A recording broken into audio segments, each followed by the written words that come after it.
Hey everyone, I hope you're doing well and staying safe during this time. If you're new here, welcome to the channel. Like I said, thank you so much for checking me out. If you haven't done so, please make sure to hit that subscribe button just right below the video. Cool, thank you so much. I really do appreciate it. And if you're returning, welcome back. Thanks again for your support. I truly do appreciate having you here. As you know, in June of 2018, William Hinman, who was then Director of Corporate Finance at the SEC, gave a now infamous speech in the world of crypto in which he declared that Ethereum is not a security because he didn't see a central entity. That's core to his argument. There isn't some sort of common enterprise, and he articulated at length why he believed what he believed. And of course, that was put out to be, it was presented to be at least, the official position of the SEC, even though the SEC claims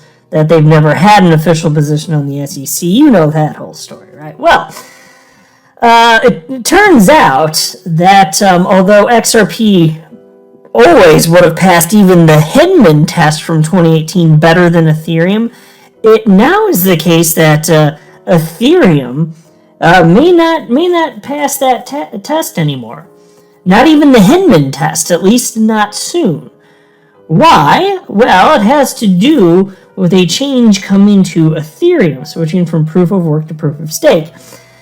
And so, look, it's clear that Ethereum started as a prototype, which co-founder of Ethereum, Joe Lubin, knew would not be able to scale. That's not speculation. This has been stated by him. They knew that it wouldn't scale. They probably don't like that old little bit of tidbit information coming out, but it's fact. It was never intended to scale. It was a prototype. Yet, even so, people invested real money into Ether. And it now has a market cap today of $376 billion at the time I'm recording this. Now, as Ethereum, it's effectively being rebuilt from the ground up, and in the process of transitioning from a proof of work model to a proof of stake model. But check this out. One River Asset Management, which former SEC Chair Jay Clayton has joined to help them push a Bitcoin ETF, no less. One River Asset Management is now claiming, and I quote, "It is increasingly clear that the future of finance runs on Ethereum with Ether as a reserve asset to the ecosystem." Here's the headline from that. It's in the headline here, actually, from Zero Hedge. Isn't that something? Astonishing how that worked out. Under Clayton's watch, Ethereum got a free pass. Then the firm he joined after leaving the SEC touts it as the future of finance. Astonishing, right? Really grinds my gears, folks. So, Attorney John Deaton has made a call for transparency on this topic, and I'm going to share his message with you because what is happening now doesn't remotely resemble justice. And meanwhile, we have major players in the space playing the role of hypocrites, detesting Ripple's large holdings of XRP while turning a blind eye to the Ethereum whales. So I'll share with you all the nuts and bolts of this. But before going any further, I do want to be clear that I do not have a legal or financial background of any kind. I am not offering legal or financial advice, and you definitely should not buy or sell anything because of anything that I say or write. I'm just an enthusiast who enjoys making YouTube videos about crypto-related topics, but just as a hobby and just for fun. In we go, and here it comes from the man himself, Attorney John Deaton. What are the major risks of Ethereum moving to proof of stake? And let me just pause and note that this is highly consequential, including for XRP holders. And I also want to be clear, too. Actually, I meant to say this. I'm glad I just popped in my head. This is not me hating on Ethereum. Actually, Ether's the first cryptocurrency I ever purchased. It was on November 10th of 2017. I've held Ethereum ever since then. So this is not me hating, but there's some shenanigans going on here, and I don't like how Ripple's being treated than other major players in the space. And as far as the Billy Boy Hinman test from 2018, huge implications, because it may be the case, and I said may be the case, that Ethereum is actually becoming increasingly centralized, and without proof to the contrary, that sounds like a serious risk. And as a holder of Ethereum myself for over 4 years now, I want to be aware of that. If you hold Ethereum, don't you want to be aware? Same for XRP. If there's bad news with XRP, don't you want to know? I say the answer is yes. So here's what John Deaton said. And there's a quote here. The biggest risk is, as in proof of work, centralization. Centralization of staking power in the hands of few with very deep pockets. To mitigate this risk, Ethereum founders decided not to engage venture capital on the early stages and hopefully on any stages. Another measure was to hopefully create a diverse enough initial distribution of Ether in a pre-sale. And he's quoting, I have it pulled up here. Excuse me. This is Stack Exchange here. And so this is where this was posted. This was on January 26, 2016. This is what he was referencing. This is somebody, I looked up this guy. I'd never heard of him before. His name's Alexei. And he'd been on podcasts and stuff talking about Ethereum, like dating way, way, way back in the day. And so this post happened to be from 2016. And he's acknowledging, hey, again here, the biggest risk is, as in proof of work, centralization. And he goes on to talk about proof of stake as well. And so that's what attorney John Deaton was highlighting. And then John Deaton writes the following. In the first 2 weeks of Ethereum's ICO, over 25,000 Bitcoin was made from selling over 50 million ETH. A total of 6,670 transactions were made, with values ranging from the minimum 0.01 Bitcoin to a high of 500 Bitcoin.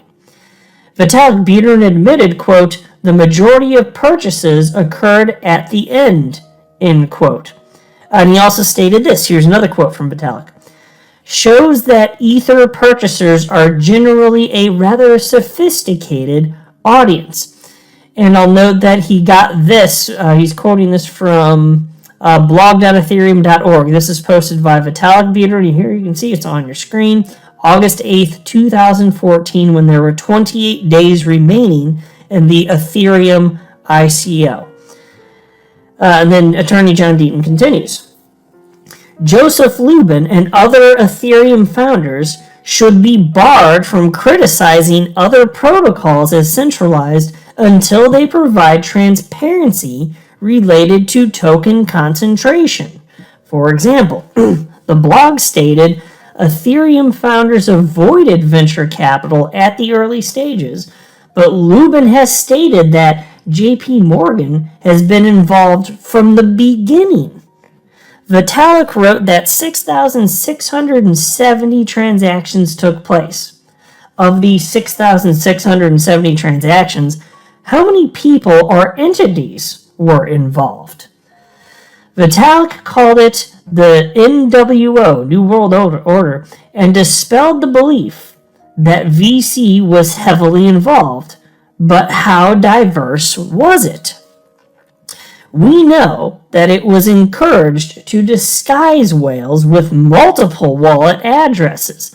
By the way, I'm sure most of you know this at this point, but in case you've missed that a very important piece of information, this is a clear intent to hide transactions from regulators on the part of Joe Lubin and other founders. By saying, yeah, you want to buy a bunch? Yeah, divvy it up into a bunch of small transactions, multiple wallets. That was their talk about trying to skirt the system, and then you compare that to Ripple, which is the adult in the room, trying to be the most transparent. They have been the most transparent. There is no comparison, frankly. Anyway, John continues. How many individual purchasers make up those 6,670 transactions? The merge presumably takes place soon, with Ethereum moving to a proof-of-stake protocol. And here's a quote. A miner's capacity to validate blocks depends on how many coins they have. The more coins they own, the more power they have for mining. Now, he's pulling this from a Seeking Alpha article, and there is part of this I wanted to cover just to make sure that we're all on the same page here. Some of this is basic stuff, but there's always new people jumping into crypto, so let's just make sure that we got the table set here properly. So there's this little subheading here, Proof of Stake versus Proof of Work Overview. And again, Ethereum switching from Proof of Work, just traditional mining like Bitcoin has, to Proof of Stake. What's the difference? Well, check this out. Seeking Alpha answers that. With Proof of Work, cryptocurrency miners compete against each other to solve a complex problem using high-powered computers. Those first to do so are given the authority to add the new block of transactions and then rewarded with digital currency for their work. When a block is authenticated, it's added to the blockchain. Now, with Proof of Stake, or POS for short, miners have to pledge a stake of digital currency before they can validate transactions. A miner's capacity to validate blocks depends on how many coins they have to put up for stake and how long they have been validating transactions. The more coins they own, the more power they have for mining. The miner chosen for each transaction is chosen randomly through a weighted algorithm that takes the miner's relative power into account.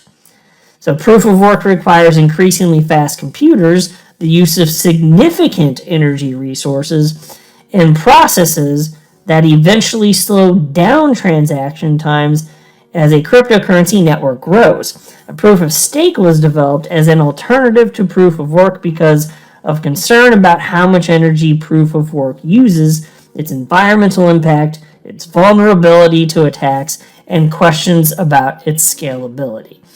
Now back to the John Deaton thread.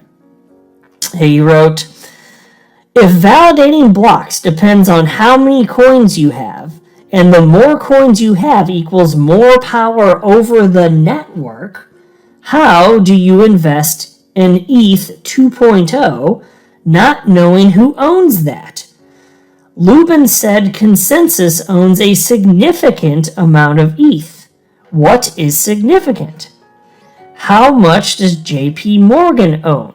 And by the way, what he's talking about here, and I've shared this on the channel before, but worth repeating here, especially in case any of you listening are unaware of this, but here's a tweet on your screen from March 15th this year. Joe Lubin tweeted out the following in a thread. We've long maintained, he's talking about Consensus here, by the way, we've long maintained a significant treasury of ETH, stablecoins, and other crypto tokens, and we are actively using our own financial infrastructure to put these assets to work in DeFi protocols and via staking in anticipation of Ethereum's merge to proof of stake. Now, we'll set aside the fact for the purposes of this video that what he's publicly stated he's doing right there is getting other entities like Library sued. It's just insane. It's absolutely insane. I'm telling you, if Library and Ripple are being sued, how the hell can this guy flaunt what he's doing right here in 2022 and the SEC is like, oh yeah, that's cool, bruh. Oh, why? Because reasons? Oh, because reasons. Gotcha. Okay. Because reasons. Well, thank you, SEC, for absolutely nothing, you freaking asshats. Grinding my gears, folks. Getting all ground up. John Deaton then continues. Lubin, Mike Novogratz, Andrew Keys, and others have criticized XRP because so much of it is owned by one entity, Ripple. I've always maintained that is a fair criticism. But at least the token concentration is transparent. We are aware of it, and we can decide whether to acquire XRP. And I just pause to note, I do agree that is a fair criticism. Now, I've considered that criticism. I did back in 2017, and I looked at it, and I decided for myself that I frankly don't care. I just don't share the same trust issues that some of the Bitcoin maxis out there have. And yeah, if Ripple behaves in a bad fashion, fine, you fooled me. But I have a feeling that XRP validators the world over won't put up with it and could quickly, and probably would quickly, go ahead and just throw away the keys to Ripple's stash, which they can do because it's a decentralized system. So I'm just not concerned. I've never been concerned about it. In fact, to the contrary, I found it as a positive, whereas Bitcoin maxis find it as a negative. I found it as a positive because Ripple, although yes, they have all that XRP, it doesn't give them special permissions over the ledger. If it gave them special permissions over the ledger, that would have been a step too far for me. Then I would have said, okay, no, this project isn't for me. But the fact that they have all that XRP and it doesn't give them any special permissions, I found it frankly as a positive. It's like, okay, let's give it a whirl. Let's see what happens. If I get burnt, fine, I get burnt. That's life. Sometimes people you trust stab you in the back. Probably not going to happen, but if it does, move on with life. Okay. And so I agree it's a fair criticism, but upon analyzing the criticism, me personally, I don't give a damn. I frankly don't. But it is a fair critique. Anyway, John continues. Seems to me transparency is literally being criticized here. But considering XRP is not a proof-of-stake protocol, Ripple owning so much doesn't grant it control over the network. There are approximately 120 validators on the XRP ledger. Ripple runs 4, approximately 3%. That's right, folks, about 3% of the total number of validators. And the validating nodes, those are the ones that have voting rights, mind you. So that's where the power actually comes from. 3%. 3%. It's nothing. And then John Neaton wraps up by stating, as the merge approaches, I don't see how these questions can go unanswered, considering decentralization is allegedly what allowed ETH to get a regulatory free pass. Golf clap for Mr. Deaton. And so, questions to be answered, right? And this matters for anybody. If you're investing in something, don't you want that transparency? Because I was glad that I knew when I purchased XRP in the earliest of days how much was held by a whale, Ripple. I was very glad that I knew that. I'm your guy. I will keep you posted. I'm your advocate. I'll be back on a daily basis, usually multiple times per day, with these videos to keep you updated with everything going on. So, I hope you enjoyed the video. If you haven't done so, make sure to hit that subscribe button. Feel free to share any of my videos with your friends, family, social media, or anybody who may care to listen. Thanks so much for your continued support. I'm always here for you. I want to help you through this time. So thank you so much for continuing to choose me. Enjoy your day, stay safe, and I'll catch you again probably in a couple hours. Thanks, everybody. See you later.